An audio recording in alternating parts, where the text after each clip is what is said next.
இது ஃபர்ஸ்ட் மலேசியாவின் செய்திகள் உங்களுக்காக.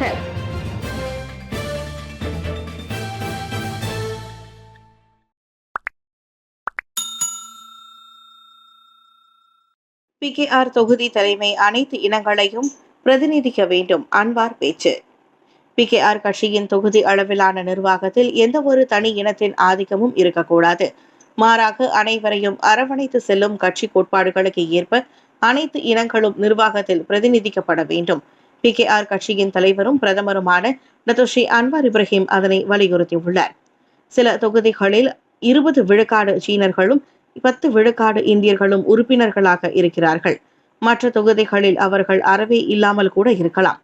எனவே கட்சி அமைப்பு விதிகளுக்கு ஏற்ப இதுபோன்ற அம்சங்கள் கவனத்தில் எடுத்துக் கொள்ளப்பட வேண்டும் என்றார் அவர்.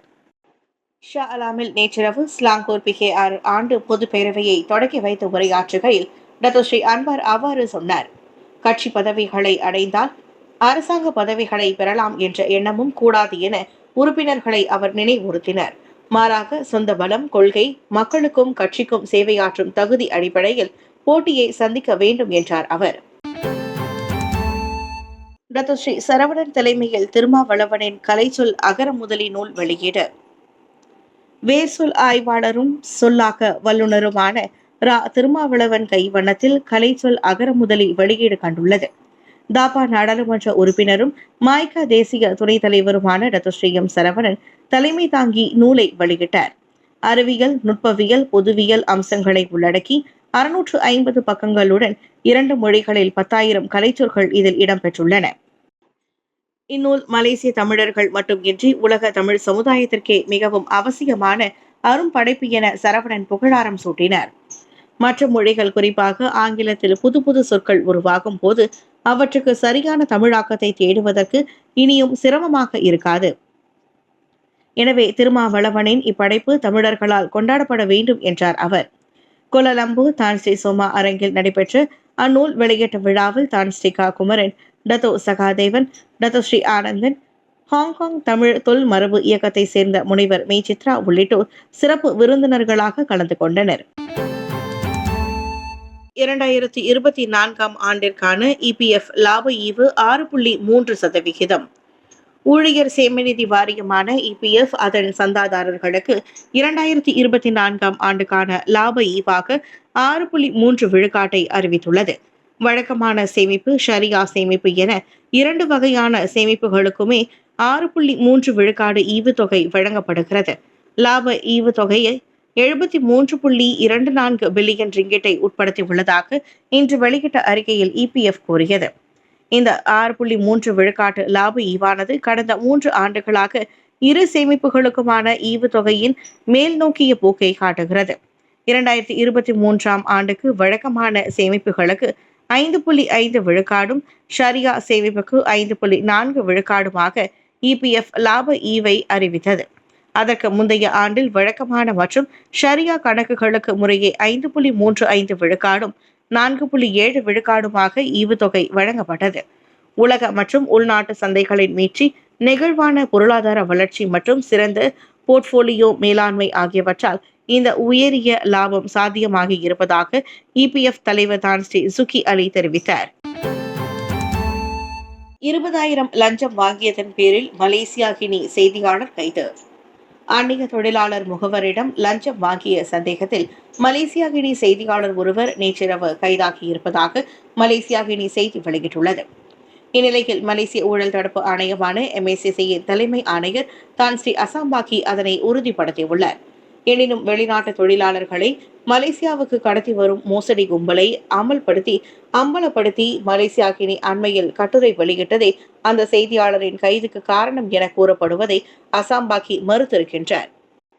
மாறாக அம்மோசடி கும்பல் தொடர்பில் 2 கட்டுரைகளையும் வெளியிடாமல் இருப்பதற்காக சம்பந்தப்பட்ட முகவரிடம் இருந்து 1 லட்சம் ரிங்கிட் பேரம் பேசியதே அச்செய்தியாளரின் கைதுக்கு காரணம். 1 லட்சம் ரிங்கிட்டில் ஆரம்பித்த பேரம் கடைசியில் 20,000 ரிங்கிட்டில் முடிந்து பணம் கைமாறியதாக அசாம்பாக்கி கூறினார்.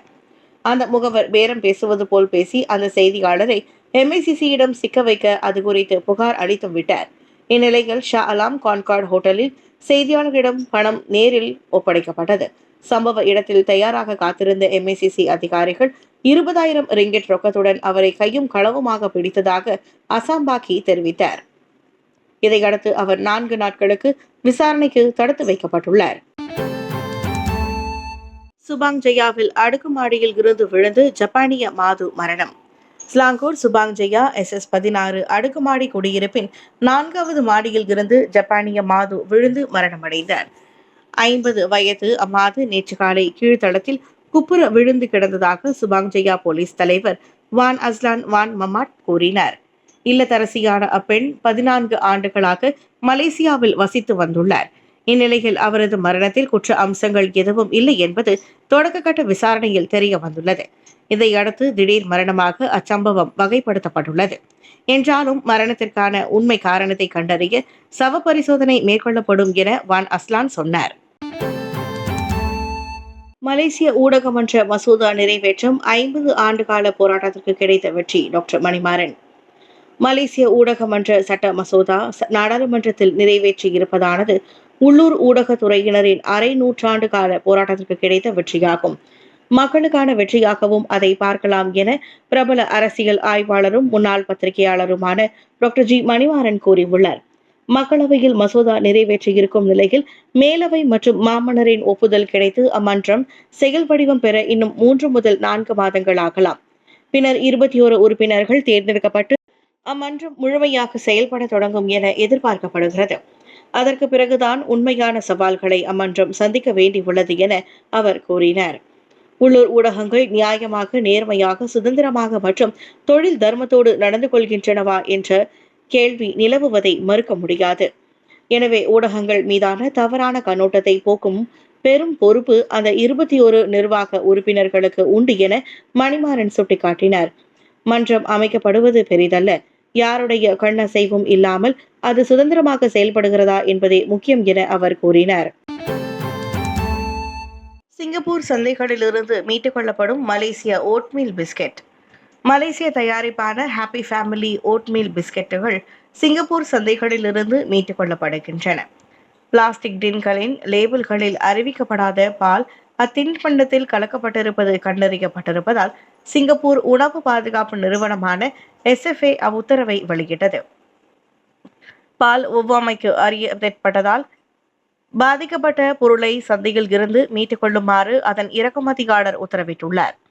சிங்கப்பூரின் உணவு விதிமுறைகளின் கீழ் ஒவ்வாமை உள்ள பயனர்களின் பாதுகாப்பை உறுதி செய்வதற்காக பால் போன்ற அதிக உணர்திறனை ஏற்படுத்தக்கூடிய அனைத்து பொருட்களையும் உணவுப் பொருட்களில் லேபிள்களில் அறிவிக்க வேண்டும். பால் பொதுவில் உணவு பாதுகாப்பு அபாயத்தை ஏற்படுத்தவில்லை என்றாலும் ஒவ்வாமை அல்லது சகிப்புத்தன்மை இல்லாத நபர்களுக்கு அது தீங்கு விளைவிக்கும் என்பதை SFA தனது Facebook பக்கத்தில் சுட்டிக்காட்டியது. எனவே இந்த ஹாப்பி மீல் ஓட்மீல் பிஸ்கெட்டுகளை வாங்கியவர்களில் பால் ஒவ்வாமை பிரச்சனை உடையவர்கள் அதை உட்கொள்ள வேண்டாம் என்று அறிவுறுத்தப்படுகிறார்கள். யுக்ரைனிய அதிபரின் பிடிவாதத்தால் கடுப்பான டொனால்ட் ட்ரம்ப். வெள்ளை மாளிகையில் பரபரப்பு.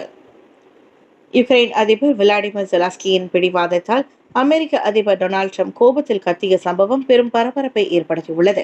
இதனால் வெள்ளை மாளிகையில் நேற்று அமெரிக்க யுக்ரைன் இருவழி பேச்சாக அமைந்திருக்க வேண்டிய நிகழ்வு பாதியிலேயே நின்றது.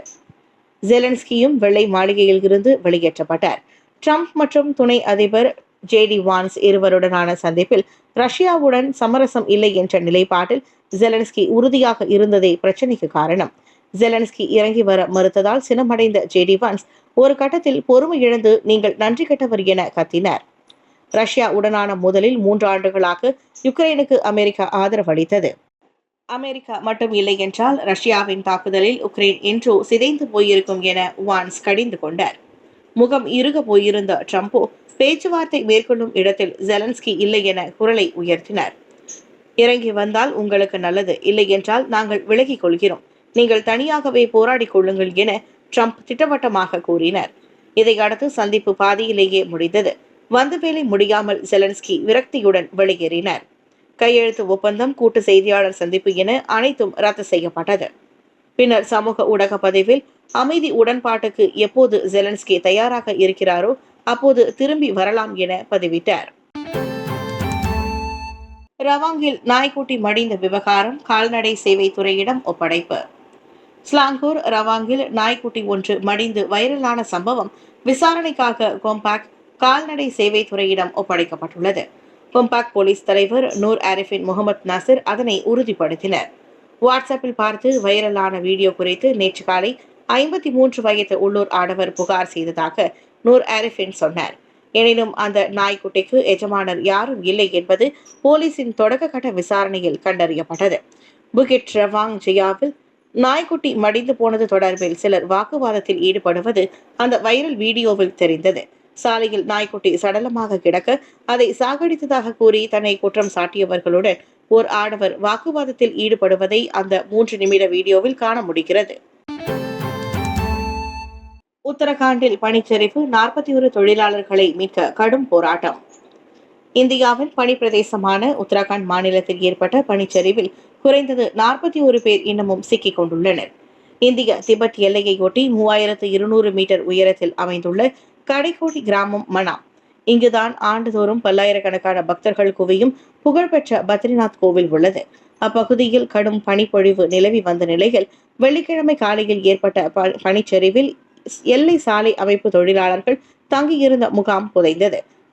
அதில் 8 கொள்கலன்கள் மற்றும் கூடாரங்களில் இருந்த 57 தொழிலாளர்களும் பனிச்சரிவில் சிக்கினர். அவர்கள் அனைவரும் திபெத் எல்லையை நோக்கிய இராணுவ போக்குவரத்துக்காக சாலையில் பணியை அப்புறப்படுத்தும் பணியில் ஈடுபட்டு வந்தவர்களாவர். இதுவரை 16 பேர் மீட்கப்பட்டுள்ளனர். கடும் பனிப்பொழிவு மற்றும் பனிச்சரிவு அபாயத்தால் மீதமுள்ள 41 பேரை மீட்கும் பணி சவாலானதாக உள்ளது. போதாக்குறைக்கு தொழிலாளர்களின் கொள்கலன்கள் சுமார் 7 அடிக்கு கீழே பணியில் புதைந்துள்ளன. மீட்பு பணி வெள்ளிக்கிழமை இரவில் தற்காலிகமாக நிறுத்தி வைக்கப்பட்டதும் குறிப்பிடத்தக்கது.